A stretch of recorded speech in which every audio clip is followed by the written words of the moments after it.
Video सिर्फ educational purpose के लिए बनाई गई है। हम सेबी से रजिस्टर्ड एडवाइजर नहीं हैं। किसी भी प्रकार का इन्वेस्टमेंट करने से पहले आप अपनी रिसर्च जरूर करें। नमस्कार दोस्तों, स्वागत है आपका। आज हम बात करने वाले हैं दो ऐसी कंपनियों के बारे में जिसमें से एक रेलवे सेक्टर की स्मॉल कैप कंपनी है जिसके पास हजारों करोड़ रुपए के ऑर्डर बुक है, और दूसरी एक माइक्रो कैप कंपनी है जिसकी मार्केट कैप मात्र 700 करोड़ रुपए की है। इन दोनों ही कंपनी के बारे में हमारे रेगुलर व्यूअर ने कमेंट करके वीडियो बनाने को कहा था। तो क्या दोनों में लॉन्ग टर्म में मौका है या एक में अपॉर्चुनिटी और दूसरे में सिर्फ रिस्क है, जानेंगे आगे वीडियो में। तो वीडियो पूरी अवश्य देखें जिससे कि कोई भी इंफॉर्मेशन आपसे मिस ना हो, और वीडियो को लाइक और चैनल को अवश्य सब्सक्राइब करें जिससे कि आगे आने वाले और भी इंफॉर्मेटिव कंटेंट को सबसे पहले आप देख पाएं। तो चलिए शुरू करते हैं हमारी पहली कंपनी के साथ। इस कंपनी की सबसे खास बात, ये भारत की इकलौती प्राइवेट कंपनी है जो एक साथ वैगन और पैसेंजर कोचेस दोनों बनाती है, और रेलवे सेक्टर में इसका लगभग 25% मार्केट शेयर है। ये एक स्मॉल कैप कंपनी है जिसकी मार्केट कैप लगभग 9000 करोड़ रुपए के पास है।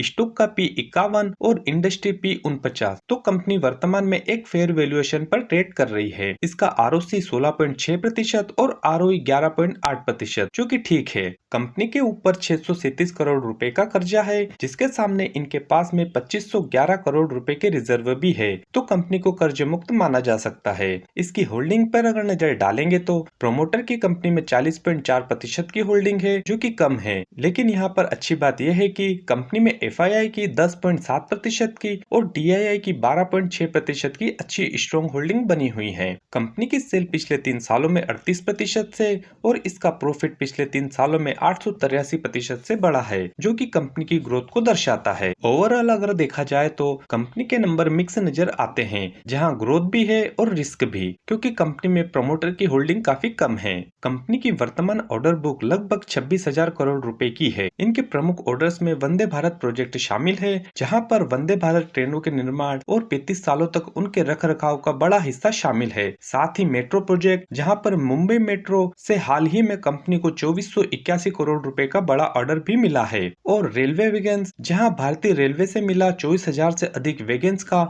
ऐतिहासिक ऑर्डर भी शामिल है। मतलब आने वाले कई सालों का काम कंपनी के पास में पहले से लॉक्ड है। हम बात कर रहे हैं टीटागढ़ रेल सिस्टम्स के बारे में। कंपनी क्या काम करती है, सीधे शब्दों में समझे तो ये मालगाड़ी के डिब्बे बनाती है, मेट्रो के कोचेस बनाती है और वंदे भारत के कोच बनाने में भी शामिल है। साथ ही ट्रेन के अंदर लगने वाले प्रोपल्शन और इलेक्ट्रिकल सिस्टम्स भी बनाती है। कंपनी की ग्रोथ एंगल को समझे तो कंपनी को भविष्य में ग्रोथ क्यों मिल सकती है, क्योंकि भारत में रेलवे मॉडर्नाइजेशन चल रहा है, नए नए फ्रेट कॉरिडोर का निर्माण हो रहा है, मेट्रो का एक्सपेंशन हो रहा है, और साथ ही नई वंदे भारत ट्रेनों से भी कंपनी को फायदा मिल सकता है। और सरकार लगातार अपना कैपेक्स बढ़ा रही है, साथ में कंपनी भी अपनी प्रोडक्शन कैपेसिटी बढ़ा रही है। कंपनी का लगभग 1000 करोड़ रुपए का कैपेक्स का प्लान भी है। अगर कंपनी के रिस्क को समझे तो ये बिजनेस गवर्नमेंट डिपेंडेंट है। अगर प्रोजेक्ट डिले होते हैं तो रेवेन्यू भी डिले होगा और मार्जिन भी ऊपर नीचे हो सकते हैं। दोस्तों, इन सब का अगर निष्कर्ष निकाले तो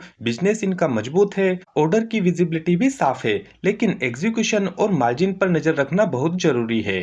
तो चलिए अब बात करते हैं हमारी दूसरी माइक्रो कैप कंपनी के बारे में। उसके पहले निवेदन है, वीडियो को एक लाइक अवश्य दें और चैनल को सब्सक्राइब करना ना भूलें। ये कंपनी स्टील पाइप्स और ट्यूब्स बनाती है और इंडिया में इंफ्रास्ट्रक्चर के लिए एक अहम सप्लायर भी है। कंपनी 1974 में दिल्ली में शुरू हुई थी और आज यह भारत की स्टील पाइप्स और ट्यूब्स मैन्युफैक्चरिंग कंपनी में से एक जाना माना नाम बन चुकी है। कंपनी क्या बनाती है, तो company milled steel pipes, ERW black steel pipes, GI pipes और स्पेशल पाइप्स बनाती है। साथ ही hollow section, structural steel products, scaffolding pipes, light poles, casing pipes जैसी इंफ्रास्ट्रक्चर रिलेटेड प्रोडक्ट भी कंपनी बनाती है। इनके product railway, telecom, substation और सोलर प्रोजेक्ट में इस्तेमाल होते हैं। जैसा कि ये एक माइक्रो कैप कंपनी है जिसकी मार्केट कैप लगभग 700 करोड़ रुपए के पास है। स्टॉक का P 49 और इंडस्ट्री P 19.3। तो कंपनी अपनी इंडस्ट्री P के सामने अभी काफी महंगी नजर आती है। इसका ROC 6.75% और ROE 4.62% है, जो कि काफी कमजोर है।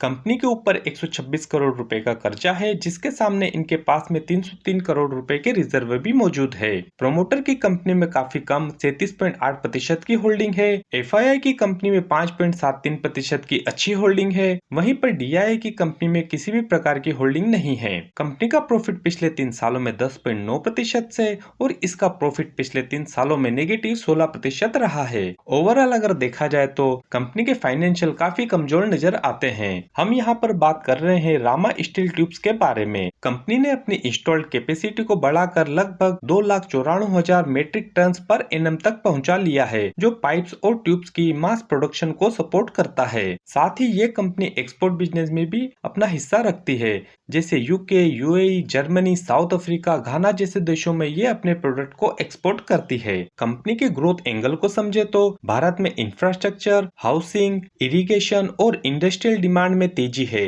स्टील पाइप्स और ट्यूब की मांग इन सेक्टर में लगातार रहती है, जो कि कंपनी के लिए एक पॉजिटिव बात हो जाती है। अगर एक लाइन में समझे तो ये एक एस्टेब्लिश्ड स्टील पाइप्स मैन्युफैक्चरर है, जिसका बिजनेस बेस इंफ्रास्ट्रक्चर डिमांड से जुड़ा है और ग्रोथ पोटेंशियल है। पर कंपनी के फाइनेंशियल स्ट्रेंथ काफी कमजोर है और रिस्क फैक्टर्स को ध्यान में रखना बहुत जरूरी है, खासकर माइक्रो कैप कैटेगरी में एंट्री करने से पहले। दोस्तों, वीडियो पसंद आया तो लाइक अवश्य करें और ऐसे डीप रिसर्च वीडियो के लिए हमारे channel share market with Nilesh को सब्सक्राइब करना ना भूलें। और ध्यान रहे, वीडियो सिर्फ एजुकेशनल पर्पस के लिए बनाई गई है। किसी भी प्रकार के निवेश के पहले आप अपनी रिसर्च जरूर करें। तो मिलते हैं जल्दी अगले वीडियो में, तब तक सोच समझकर निवेश करें। धन्यवाद। जय हिंद।